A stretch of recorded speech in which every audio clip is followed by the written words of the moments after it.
ជំរាបសួរបងម៉ែបងប្អូនបាទម្ដងគ្រឿងទៀតហើយបងប្អូនណាបាទមួយរយៈនេះពុកម៉ែបងប្អូនជឿតែសួរ Revo បាទទឹមឥឡូវនេះទុំកាត់បានមួយបងប្អូនបាទ Revo 01ប៉ុង1បងប្អូនជាប្រភេទឡានថ្មីអត់មានកន្លែងណាទាស់ទេបងប្អូនឡាននេះបាទធានាជូនឡានអត់មានបុកប៉ះអីទាំងអស់បងប្អូនឡាននេះសាច់ដែកគឺខ្ចីតែម្ដងអញ្ចឹងឲ្យពុកម៉ែបងប្អូនមើលទឹកថ្នាំនេះបញ្ជុំទៅបាទថ្មីខ្លាំងបងប្អូនឡាននេះហើយកង់អីបងប្អូនបាទថ្មីទាំងអស់បាទ4គ្រាប់5គ្រាប់ទាំងកង់សកួរគឺថ្មីអត់មានកន្លែងទាស់ទេបងប្អូនចឹងឲ្យពុកម៉ែបងប្អូនមើលមកជុំបាទកាមេរ៉ាលេងកាមេរ៉ាក្រោយបាទកាមេរ៉ា record អីគឺមានទាំងអស់បងប្អូនណាបាទលេងឲ្យអស់ហើយចឹងពុកម៉ែបងប្អូនយកទៅគឺជិះតែម្ដងបងប្អូនឡាននេះថ្មីទៅអត់មានកន្លែងណាទាស់ទេបាទឲ្យពុកម៉ែបងប្អូនបាទឡាននេះគុជអីបំពាក់គុជអីឲ្យអស់ហើយបងប្អូនណាបាទចឹងពុកម៉ែបងប្អូនមើលខាងក្នុងបន្តិចបាទបងប្អូនមើលខាងក្នុងបាទមើលសាច់ជ័រសាច់អីវាគឺស្អាតភ្លឹងតែម្ដងបងប្អូនឡាននេះបាទខ្ចីបងប្អូនបាទសាច់ជ័រហើយក្នុងបាទលេងកាមេរ៉ា VIP អីមួយសេតបងប្អូនបាទសូមពុកអីគឺថ្មីស្អាតតែម្ដង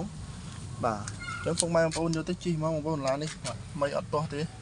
ពេលធានាជូនបាទកាយ៉ៅក្លុកក្លៀតគឺខ្ចីបងប្អូនបាទលឹងថ្មីបងប្អូនមើលសាច់ជ័រទ្វាអីវាបងប្អូនណា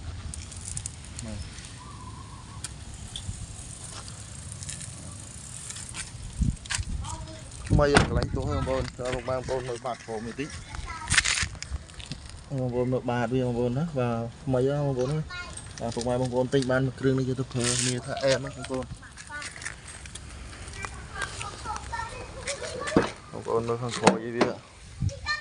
បាទគឺជ័រគឺអីវាគឺនៅស្អាតភ្លឹងទាំងអស់បងប្អូនណាគេរួមឡានគេប្រើថែបងប្អូនបាទនៅស្អាតចឹងនេះបងប្អូនមើលបាទយ៉ាវគូតក្រោយកាវវាគឺមីភ្លឹងហ្មងនេះបងប្អូនបាទ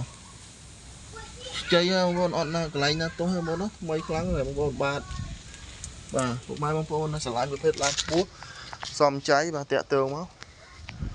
មកកាត់បានបងប្អូនយូរកាត់បានមួយគ្រឿងនេះកំដាប់មេឡានបងប្អូនថ្មីបាទក្នុងមួយវាបងប្អូនបាតក្រោមបាទ